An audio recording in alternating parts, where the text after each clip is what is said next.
Hello friend, welcome to your study channel সহজ শিক্ষা education. আজকের ভিডিওটা একটা গুড নিউজ বলতে পারো। রাজ্যের যে এখন বর্তমান পরিস্থিতি তাতে তোমাদের প্রত্যেক দিনই একটা না একটা কোনো খারাপ খবরের সম্মুখীন হতে হচ্ছে। বর্তমানে একটা নতুন আপডেট পেয়েছি যেটা কিছুটা হলেও আশার আলো দেখাচ্ছে, সেই জন্য এই ভিডিওটা তোমাদের জন্য করলাম। ভিডিওটা প্রথম থেকে শেষ পর্যন্ত দেখো, ভালো লাগলে একটা লাইক করো, চ্যানেলে নতুন হলে চ্যানেলটাকে সাবস্ক্রাইব করে পাশে থেকো। দেখো, রাজ্যে যে ওবিসি কেস রয়েছে তার ফলে আমরা সকলে জানি রাজ্যের সমস্ত রকম পরীক্ষা বন্ধ, এবং আমরা ধরে নিয়েছি যে পরীক্ষা কবে হবে তার কোনো রকম কোনো সম্ভাবনা নেই।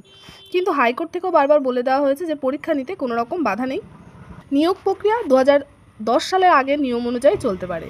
কিন্তু তবুও দিন প্রতিদিন আমরা দেখতে পাচ্ছি যে একটা নতুন কেস, এবং সেই কেসের কারণে প্রত্যেকটা পরীক্ষা বন্ধ হয়ে আসছে।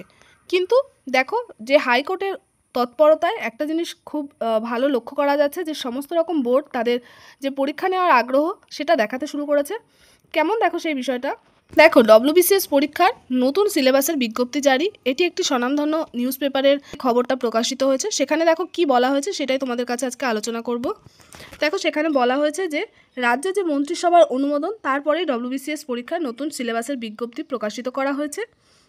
এই প্রিলিমিনারি ও মেন পরীক্ষা এটা কত নাম্বারে থাকবে সেই বিষয়ে বিস্তারিত আলোচনা করা হয়েছে। দেখো, আমরা সকলেই শুনেছিলাম যে ডব্লিউবিসিএস পরীক্ষা ইউপিএসের প্যাটার্নে হবে, তো সেখানে এখন বর্তমানে দেখা যাচ্ছে যে না, সেরকম প্যাটার্নে হচ্ছে না। 2014-15 সালের যেরকম সিলেবাস ছিল বা প্যাটার্ন ছিল সেই অনুযায়ী এই পরীক্ষাটাও হবে। এরপর দেখো, যে মন্ত্রিসভার বৈঠক, সেখানে পরীক্ষা সংক্রান্ত সেই প্রস্তাবটা যখন অনুমোদিত হয় তারপরে কি এখানে বলা হয়েছে যে পিএসসি মানে রাজ্য পাবলিক সার্ভিস কমিশন কি বলেছে, ডব্লিউবিসিএস এর পরীক্ষা নেবে এবছরই, অর্থাৎ 2025 সালে। এটা একটা খুব বড় নিউজ বলতে পারো, যেখানে সমস্ত রকম পরীক্ষা বন্ধ, সেখানে মন্ত্রিসভার বৈঠকের পর পিএসসি যদি বলতে পারে যে চলতি বছরই তারা তাদের ডব্লিউবিসিএস পরীক্ষা নেবে, তাহলে সেটা খুবই একটা আমাদের জন্য খুবই আশার আলো বলতে পারো।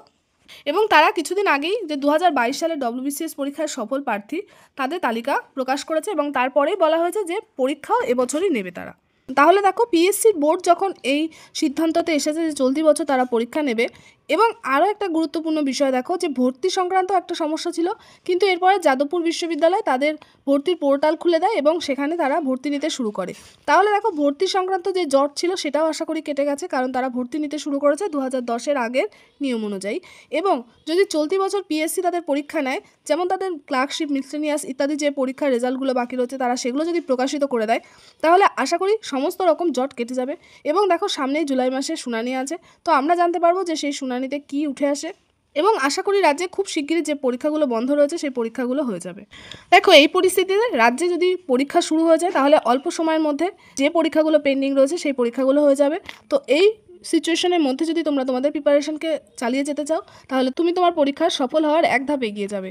এবং তোমরা অবশ্যই আমাদের কাছ থেকে জিকে সাজেশন, ম্যাথ সাজেশন, ডব্লিউবিপির mock test, KP mock test এবং ইংলিশ প্রিভিয়াস যে কোশ্চেন বুক রয়েছে আমাদের, সেটা পারচেস করতে পারো। তার জন্য নিচে দেওয়া এই হোয়াটসঅ্যাপ নাম্বারে একটা হাই লেখো, সেখানে তোমাদের বিস্তারিত জানিয়ে দেওয়া হবে। তো আজকের ভিডিওটা এই পর্যন্তই, দেখা হবে নেক্সট ভিডিওতে। সবাই ভালো থেকো, সুস্থ থেকো, থ্যাংক ইউ।